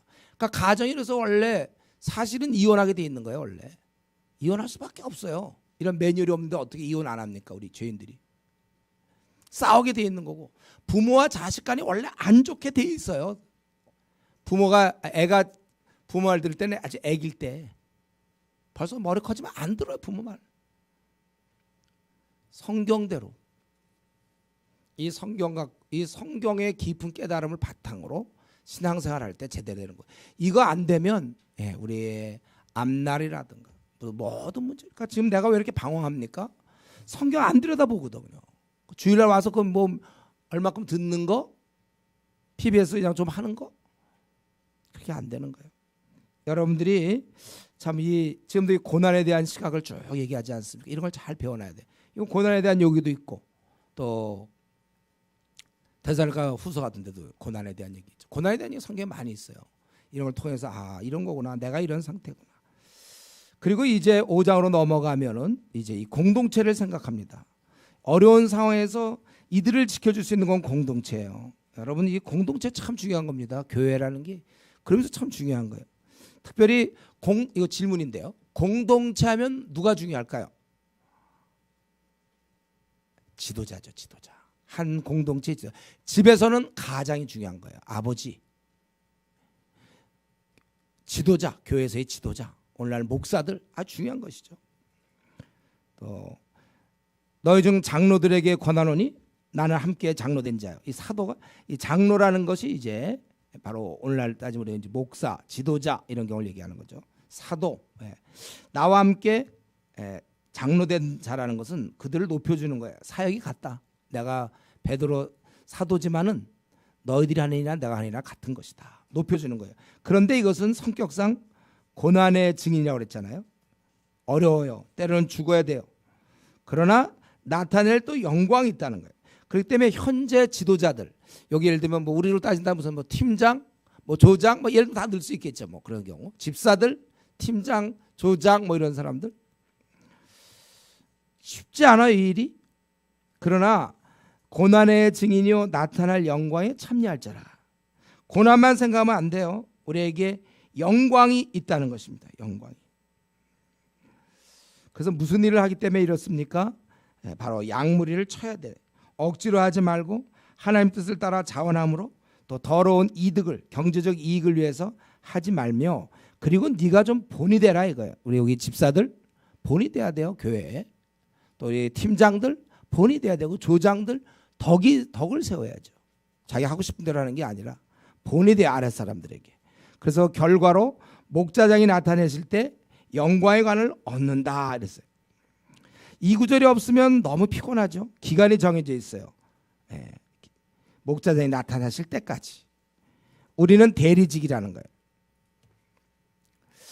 그러니까 이렇게 수고하지만 대신 4절에 영광의 관을 얻으리라. 우리 중에 그런 사람이 있는지 모르겠어요. 일을 안 맡으려는 사람, 교회에서 어떻게 하면 일 좀 안 해볼까 하는 사람들. 뭐 그렇게 해도 좋아요. 그러나 나중에 그러면 주님 만났을 때 여기 보니까 이들은 이렇게 수고함으로 영광의 관을 얻는 거거든요. 내가 놀기만 하면, 일을 안 하고 있으면 나중에 무슨 상을 받을 수 있나요? 내가 열심히 전도팀에 참석해서 전도 열심히 하니까 나중에 죽고라도 주님 만났을 때 나는 열심히 전도했습니다. 박해도 많이 하고 핍박도 받고 무시도 당했지만 그래야 주님이 칭찬하고 영광의 관을 줄 거 아닙니까? 우리 주님은 우리에게 영광의 관을 주기를 원하는데 안 맡으려고 한단 말이에요. 어떻게 하면 교회를 좀 안 해볼까? 주님이 하라는 전도는 어떻게 하면 안 하고 그냥 편안하게 지낼까? 돈이나 좀 많이 벌어볼 수 있나? 국회의원들은 서로 하려고 하는데, 그래서 막 표 얻으려고 막 돈도 써가면서 일 좀 해보려고 하면서 이상하게 주님의 일에 대해서는 별로 신경 안 써. 조장 해보라 막 조장 안 해보려고 그러고, 팀장 어떻게 빠지려고 그러고. 왜 그런지 모르겠어요. 팀원, 중국 팀원, 이거 가서 중국에 사정도 좀 있겠지만은, 아니면 그건 뭐 돈이 없어서 그렇다면 전도 이거 차비 없나요? 여기 서울역 가는 거 고속터미널 가서 하면 되는데 안 해. 그러면 나중에 무슨 영광이 있습니까? 아니면 하더라도 한 50% 출석, 반만 출석해. 그럼 무슨 상이 있어요? 충성스럽게 해야 되는. 우리가 비록 이 증인들, 이 지도자들, 나름대로 주의 일에 선봉에 선 사람들, 그런 자들에게 영광의 관이 있다는 거, 이걸 생각해. 저요? 지금 제가 뭐 별로 없고 이렇게 뭐 우리나라에서도 그렇고 뭐 내가 별로 유명하지도 않고 뭐 별로 한 것도 없고 뭐 얻은 거 별로 없어요. 그러나 저는 아주 나중에 주님 만날 때 영광의 관을 생각하고 있다. 저를 이렇게 우습게 보면 안 돼요. 지금 보면 우습죠. 제가 뭐 아무것도 한 게 없으니까. 그러나 나중에 알 게 뭐예요? 죽은 다음에 내가 얼마나 높은 위치에 들어갈지. 지금 여기 이름 없이 빚도 없이 뭐 팀장도 아니요, 뭐 조장도 아니지만 열심히 혼자 팀원으로, 전도 팀원으로 열심히 했던 사람. 초라할지 몰라 밤낮 사람들이 무시당하니까. 그러나 그가 나중에 끝까지 주님이 제자 삼으라고 했기 때문에 저 이렇게 했습니다. 그동안 요리조리 뭐 핑계대고 웬만하면 빠지고 그랬지만, 그런 사람들이 있지만 나는 이렇게 했습니다. 그래 영광의 관이 있을 거 아니에요. 그냥 교회만 다녔습니다. 저는 참 편했어요. 좋은 놀이가 참 좋아요. 조장도 안 하고 좋은 놀이 편해. 남들이 신경 써주고, 할 거 책임질 거 하나도. 조장이 되면 우리 작년부 조장 되면 보통 평일날 또 한번 저녁에 와서 9시 반 뭐 이때 와가지고 10시 반 11시 반 뭐 우리 지난번에도 우리 조장 모임 했지만 늦게 끝나서 가고, 그 신경 써야 되고 조언들 전화해주고 뭐 문자 보내고 수고가 많아요. 우리 집사들 수고 많죠. 수고 많이 해요. 근데 나중에 그러나 너 그렇게 힘들었구나. 영광의 관이 있다는 것이죠. 그러니까 여러분 더 수고하세요. 목사님 조장 안 시켜주는데 제가 얘기했죠. 조장 필요 없다고 자기가 조장 노릇하면 된다고 했어요. 제가 직장 가서 사람들 모아놓고 자기가 조장 노릇하면 될 거 아니야. 자기가 모았는 대로 안 시켜주겠습니까? 부신자 모아놓고 근데 너 조장 안 돼 그러겠습니까? 자기가 해. 캠퍼스 가서 애들 모아놓고 하면 자기가 조장이죠. 뭐 대표인데 뭐. 우리가 목자장이 나타나실 때까지입니다. 지금 시간은 자꾸 가고 있는데 정말 저는 제가 이 구절을 보면서 영광의 관, 내가 이 땅에서 혹시 뭐 이름 없이 그냥 이렇게 지내다가 끝날 수 있겠지만 하나님의 계산법은 다르거든. 수고한 그에게 영광의 관을 그걸 주신단 말이에요. 이 생각하니까 참 마음에 참 좋아요. 제가 지금 여러분 잘 저랑 사귀어놔야 돼. 나중에 나 귀재 높을지 몰라. 만나기 힘들지 몰라. 천국 가서요. 너무 높아서 막 영광의 관을 쓰고 있을지 모르니까 사인해드릴까 제가 지금. 여러분도 마찬가지. 여러분 지금 남들이 알아주면 꼭 어떻게 바보같이처럼 자기 시간 다 쓰고 관심 다 쓰고 돈 쓰고 수고 애쓰고 조장하고 그 팀장 돼서 남들 토요일 할 수 있는데 밤낮 어디 뭐 가족이랑도 못 놀러 가고 열심히 가서 가봤자 뭐 무신하다 하고 조롱이나 당하지만 복음을 위하여 오직 복음을 위하여 초대교회 때 보면 무명의 전도자처럼 복음만을 위하여 딴 사람 필요 없어. 출석 점수 다 필요. 조장이면 알아줄 것도 없어. 자기가 하나님 앞에 자기 출석 점수 내가 주님의 일을 몇 프로 합니다. 정말 제가 100% 비가 오나 눈이 오나 웬만한 아파도 걷지 못할 정도로 아픔 모를까? 제가 갈 수만 있으면 가서 끝까지 충성하는 거. 저는 이러면서 여러분들 지금 좀 더 열심히 훈련 좀 하고 이런 생각을 좀 하면 좋겠어요. 그날의 영광의 관. 이거 없이 지금 고3 때 그냥 수험생들이 실컷 놀면 나중에 무슨 결과 있겠습니까? 지금 땀 흘리고 고시 공부하는 사람들 보세요. 고시 공부 왜 하냐면 끝났을 때 자기가 얻을 수 있는 어떤 뭐 자기가 뭐가 된다든가. 의사들도 마찬가지도. 우리가 이런 면에 있어서 내가 지금 이렇게 하고 있는지. 그리고 이제 젊은 자들이 나오죠. 5절 6절에 보면 젊은 자들. 겸손하게 너희가 순종하라. 순종이 없는 곳에는 절대로 통치가 있을 수 없어요. 지도자가 있지만 장로들에게 순종하라.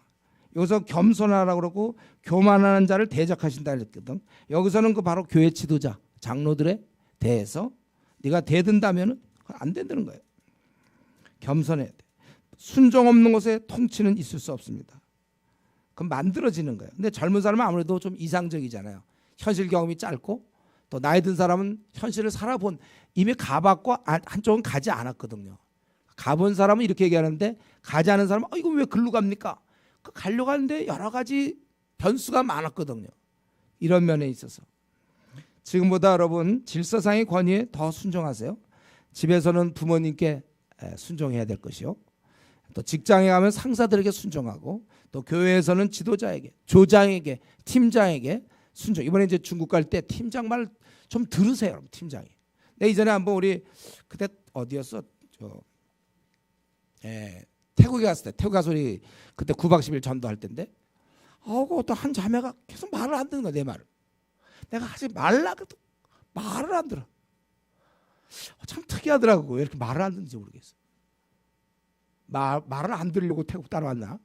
말을 안 들어 이렇게. 말을 들어야지 뭐가 되지. 그래야 뭐가 되잖아. 내가 하지 말라 그랬으면 좀 말아야지. 그래야 이 리더십이 되는 건데 말을 안 들어 이렇게. 아주 내가 힘들었어 그때. 그리고 우리 젊은 사람들은 이 질서의 관위에 존중해야 되는데 언제든지 대들 준비가 돼 있는 사람이 있어요. 여참 한판 나오려고. 벌써 준비 딱 지금 자기 마음이 맞으니까 순종하고 있지. 아니면 그냥 팍 나오려고 지금 준비하는 사람들도 있어요. 그거 안 돼요, 여러분. 질서상에 우리가 또 부모님한테도 마찬가지. 벌써 부모님 말에 대드는 사람이 있어요. 부모 말에. 구약 시대는 어떻게 했다고요? 돌로 쳐 죽였다고 그랬잖아요. 안 되는 거예요. 부모 말에 누가 부모 말에 대듭니까? 부모가 한마디 하면 자녀가 말이 더 길어. 2마디 3마디 한다든가. 있을 수 없는 일이에요, 이런들은. 누가 자기 남편한테 대듭니까? 또 안 되는 거야, 우리 자매들. 순종하라, 죽게 하듯. 우리 그리고 이제 마지막으로 보면 일반적인 권면을 하고 있죠. 특별히 밖에 고난 상황에서 가장 문제는 염려. 내 딸, 아들 어떻게 되나, 우리 가정 어떻게 되나. 염려 다 맡겨라. 그분이 너를 돌보신다. 예. 이 기도를 통하여 이걸 배워야 돼요. 맡기려고 하지만 안 맡겨지는 사람들 있잖아요. 아직 기도 생활이 안 돼서 그래요. 정말 진짜 딱 맡기면 편안해져야 돼. 맡기거든요, 정말. 맡기는 그러니까 이런 스킬이 아직도 안 돼 있는 사람. 기도니까 기도 생활 더 하셔야 돼요. 이번에 우리가 40일 기도 같은 거 하면서 맡기려고 하면 진짜 맡겨져야 되는데 기도 안만 하고 나도 기도 끝나면 여전히 근심이 있는 사람. 이게 아직까지 기도가 아마추어들이 아직도 프로가 안 됐네요. 그동안 교회를 5년 다니고 10년 다녔는데도 아직도 그런 기술을 아직도 터득 못했어요. 우리 주짓수 같은 거 하는데 보면 막 이상한 기술도 많이 있던데 보니까. 빨리 좀 터득 좀 하세요. 이런 기술. 염려를 그냥 맡기는. 그러니까 염려가 없죠. 이 땅에 무슨 염려가 있습니까? 그리스도인이. 근데 이제 아직까지도 이 기도 이 아마추어. 그래서 맡긴다고 맡기는데 하나도 안 맡겨지는 아마추어예요, 이런 경우. 그러니까 빨리 여러분들 프로가 돼야 됩니다. 이건 여러분들한테 기도생활 꾸준히 하면서 프로가 되세요. 그러나 우리가 이렇게 염려를 다 맡는다고 해서 우리가 늘어지면 안 되는 거예요. 우리는 깨어 근신해야 됩니다. 예. 어려울수록 더 근신해야 되니까 근심은 주님이 하시고 근신은 내가 하고 업무 분장이라고 그랬어요. 근심은 주님 쪽에서 또 근신은 내 쪽에서 해야 되는데 왜 해야 되는가 이게 중요하죠. 바로 대적자가 있다는 거예요. 근신하라 깨어라 너희 대적 마귀가 우는 사자같이 두루다니며 삼킬 자를 찾나니. 이게 고난도 또 영성입니다. 이거 정말 베드로는 이미 단계 저는 이걸 보면서 베드로가 이 단계에 이미 들어갔구나. 여러분 이 마귀를 의식하는 자는 이미 프로에 들어간 거예요. 프로. 대부분 경우 아직 신앙적으로 2단계 잘 아직 도달 못해서 마귀를 별로 의식 못하는 사람이 많아요.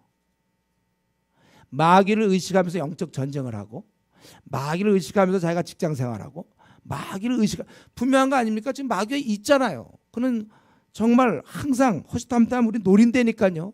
성도들 쓰러질 것을. 그러니까 마귀를 생각해서 내가 오늘 뭐 기도하러 좀 안 하면 안 되나 오늘? 한 이틀 정도? 기도 좀 요즘 열심히 안 하면 안 됩니까? 거기에 이제 아직 아마추어. 정말 깨어있는 사람, 영적 실체에 선봉에 서 있는 사람은 결국 싸움의 대상은 사람은 그 사람들은 그냥 대리인이고 그 뒤에 마귀가 있다고요. 아주 막강한 세력. 그와 싸우려고 하니까 자기가 기도하게 되고 근신하게 되는 거예요. 그러니까 나 이제 때가 되면 나중에 헌신하겠어요. 뭐 이런 사람들. 아직 마귀가 살아 움직이는 것에 대해서 잘 몰라서 그래. 그러니까 지금 이걸 딱 보면 이 8절 같은 걸 딱 읽으면 사도 베드로는 프로구나. 프로. 마귀를 보고 있다는 거. 대적자가 있음을 여러분 알고 있지 않습니까? 그가 삼킬 자를 찾고 있다는 거 우리가 알고 있어요. 삼킬 자를 찾고 있어. 그렇기 때문에 우리가 이런 면에서 이 한국 교회 문제예요. 너무나 쉽게 나 요즘 신앙생활이 잘 안 된다 이런 말 너무 쉽게 한단 말이에요. 이 말이 뭐예요? 내가 지금 마귀에게 포로로 잡혀갔다 그거예요. 나 마귀에게 포로가 되었네. 근데 무슨 포로가 된 사람이 그렇게 웃으면서 편안하게 얘기합니까?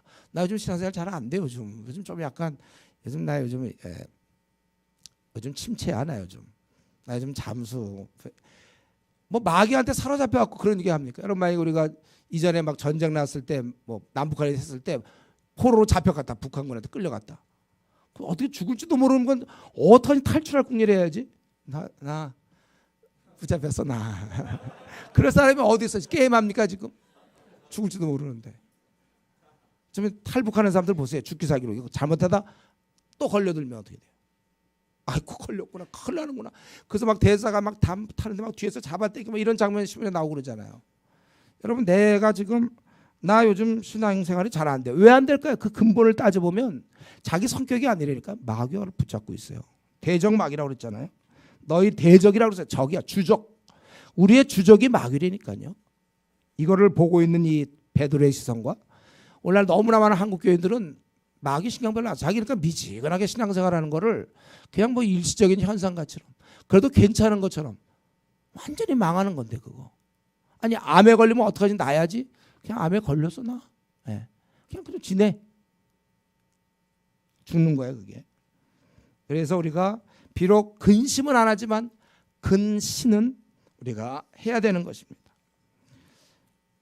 그래서 결론적으로 10절에 이제 그분이 우리를 부르셨고 영광에 들어가게 하실 건데 그 과정에 잠시 고난이 있는 것이고 이것을 통하여 너를 강하게 하시고 경고케 하셔서 결국 이기게 해주신다는 거예요. 그렇기 때문에 권능이 그에게, 통치자에게 있을 것이다.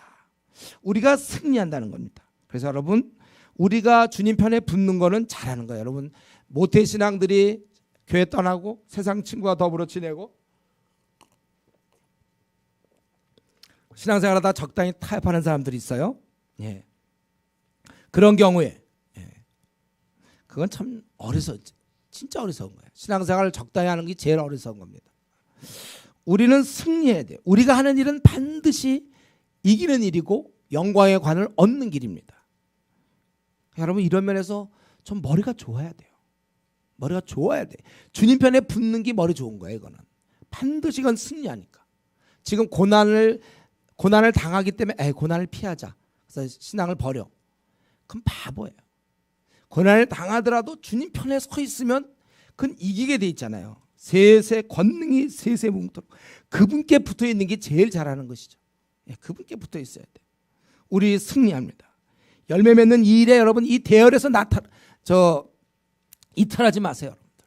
우리 지금 밀고 나가고 우리가 앞으로 중국을 생각하는데 우리가 뭐 중국이랑 무슨 뭐 관계가 있습니까? 우리가 중국은 도구란 말이에요. 앞으로 이 중국을 통하여 인도와 아시아, 아프리카 전 세계를 향해서 전투하려고 그래요. 이 중차대한 대열에 여러분 뒤로 물러나지 마세요. 이 일의 승리예요. 주님이 명하신 거예요. 가서 모든 족속으로 제자 삼으라고 주님이 우리한테 말씀하신 거예요. 저는 이 일을 하다가 지금 얼마나 많은 핍박을 당하고 어려움을 당할지 몰라요. 배척을 많이 당합니다. 특별히 제가 있었던 선교단체 사람들도 요즘 누가 그렇게 하는가. 그냥 당하는 거예요, 저는. 그러나 제가 믿는 게 있어요. 최후 승리. 권능이 세세무궁토록 그에게 있을지어다. 내가 주님 편에 섰는가 안 섰는가가 중요하지 이 시대 이론이 중요한 게 아니야. 신학적 이론이나 분위기 이런 건 중요하지 않아요. 최후 승리. 우리 주은혜 교회도 마찬가지예요. 어떻게든지 뭐 잘 안 되고 뭐 떨어져 나가 할 수 없어요. 우리는 이 길을 갈 겁니다. 주님이 이걸 기뻐하는 길이 아니라는 판단이 들기 전까지는 우리는 계속 가는 거예요. 왜냐하면 승리가 우리가 머리가 있으니까. 머리가 있거든. 주님 편에 붙으면 된다는 거. 이게 머리가 없는 걸까요? 세상 사람은 어떻게 가든지 또 교회 다니는 사람들이 요즘 그렇게 많이 타협을 하든 말든 우리는 이걸 가는 거예요. 열매 맺는 이 대열에서 여러분들 떨어져 나가지 않도록 조심하십시오. 이제 12절부터 14절 마지막 인사를 하죠. 내가 신실한 형제로 하는 실로아노. 실로아노는 이제 라틴어죠. 실라, 헬라어 표현으로 실라. 그 바울과 빌립보 감옥에서 찬양했던 바로 실라. 그 편지를 써서 이제 이 너희들을 격려하고 증언하니까 너희들 굳게 서라 그렇게 돼 있어요. 근데 여기서 보니까 이 실로아노, 이 실라는 신실한 자라고 그렇게 얘기해요. 신실한 사람. 원래 주님의 일은 유능한 사람이 하는 게 아니라 신실한 사람. 신실한 사람이 하는 거예요. 좀 한번 좀 입 밖에 내면 딱 지키고 아주 그 신실한 사람 있잖아요. 어떤 사람은 뭐 한번 얘기해놓고 막 뒤집는 사람이 있어요. 말을 들쭉날쭉하고 뭐 좀 뭐 한다 싶으나 보면 또 어디 간지 없어져 버리고 또 나타났다가 막 또 샥 없어지고 막 바람과 함께 막 사라지고 막 이런 사람들이 있어요. 한번 뜻을 정하면 쫙이야. 끝까지 가는 거예요. 원래 신실하게 끝까지. 그래서 그 사람이 한번 얘기하면 그건 이제 되겠구나. 말해놓고 그 다음엔 머리가 잘 돌아가니까 그 다음 와서는 또 뒤집어요. 하도 이런 거 한 2번, 3번, 5, 6번 당하 나중에 한 10번 정도 당하면 이제 알아 우리도. 제가 얘기하면 저건 또 안 지켜질 거구나. 제가 꼭 오겠습니다. 이제 안 오겠구나. 이렇게. 그거 안 돼요. 여러분. 딱 한번 얘기하면 꼭 가겠습니다 하면 오는구나. 다 이렇게 믿어져야지. 좀 아주 신실한. 이럴 땐 참 누구든지 다 요령 피우고 싶고 나 그거 안 가면 안 돼요. 뭐 빠지고. 이렇게 요령 피우는 사람 말고 그냥 비가 오나 눈이 오나 한번 정하면 그냥 꾸준히 하는 사람. 이런 사람이 신실한 사람이에요. 아주 믿음직한 사람들. 여러분 이런 좀 우리가 믿음직한 사람이 주님의 일꾼입니다. 그래서 그 당시에 바울도 그랬지만은 이 실라가 아주 신실한 형제였다는 거예요. 그래서 그들이 너를 굳게 하고 또 바벨론에 있는 교회 아마 바벨론의 것은 로마로 얘기할 수도 있는데 또 아닐 수도 있어요. 누군 정확히는 얘기할 수 없는데 어쨌든 세상 한 가운데 그 있는 교회가 이제 너에게 무난하고 그다음에 뭐라 했어요? 내 아들 마가도 그래. 이 마가라는 사람은 좀 웃기는 사람이잖아요. 이 사람 성경하러 갔다가 도망 나온 사람이에요. 중간에 힘들다고 마가 도망갔어요. 근데 어느 날 보니까 여기 또 나타났어요. 마가도 그래 하더라. 이거 참 우리에게 위로가 되는 거죠. 우리가 한때 자기가 해야 될 일 뻔히 알면서도 포기하고 도망갔다가 결국 다시 이 사명을 감당하고 있다. 하나님 나라의 제자들 가운데 이런 사람들도 있어요. 도망갔다가 다시 나타나는 사람. 구약에 요거 비슷한 사람이 있어요. 요나 두 글자인데 요나. 그 사람도 말 안 듣다가 다시 돌아왔어. 우리 마가 다시. 저는 이걸 보면서 여러분도 한번 좀 그동안 신앙생활 좀 대충하고 좀 껄렁껄렁하게 하고 교회를 떠났던 사람이 있습니까? 근데 어떻게 하다 오늘 우연하게 오늘 교회 왔습니까? 다시 시작하세요. 다시. 마가 같은 사람도 하나님 나라의 일꾼이에요. 우리가 마가가 이렇게 돌아와 얼마나 영광스럽습니까? 마가가 천국에서 우리 이제 만나게 될 텐데 그때 내가 사실은 좀 도망갔지 힘드니까 선교가 나 힘들었어. 아유 낯선 곳에 가서 자신 없었어. 이렇게 살 생각하니까 내가 어떻게 사나 해서 그때 외국 나간다고 좋다고 꿈인 줄 알고 했다가 나 보니까 안 되겠어. 핍박당하는 거 보고 그래서 도망갔었는데 그러나 내가 회개했지. 이게 주님이 기뻐하는 일이구나. 그래서 다시 해서 내가 끝까지 붙어 있어가지고 나중에 너 한번 베드로 전서 보면 나올 거야. 내 이름이. 그렇게 될지 몰라. 다시 하는 거. 다시 도전하세요 여러분. 과거에 열심히 있었는데 지금 시들어 있는 사람이 있습니까? 원래 이게 내가 원하던 삶이 아닌 사람이 있습니까? 다시 하세요. 다시. 그리고 너희는 사랑이 맘처럼 서로 무난하라. 관심을 나누라는 거예요. 인사하는 거 항상 좋다고 그랬어요 제가. 말씀을 마쳐야 되겠는데요. 고난 중에서 하나님 섭리를 맛보라는 게 베드로 사도의 가르침이에요. 너희가 고난 중에서도 하나님 좀 섭리를 받고 하나님 우리를 고난을 벗어나게 하진 않아요. 여기가 신라곤이니까. 우리는 원하는 게 고난을 벗어남이라면 하나님은 고난을 통하여 고난을 이기고 고난을 통하여 너희가 연단받으라는 것이 하나님의 원하심입니다. 이런 면에서 욥의 싸움은 재현되고 있습니다.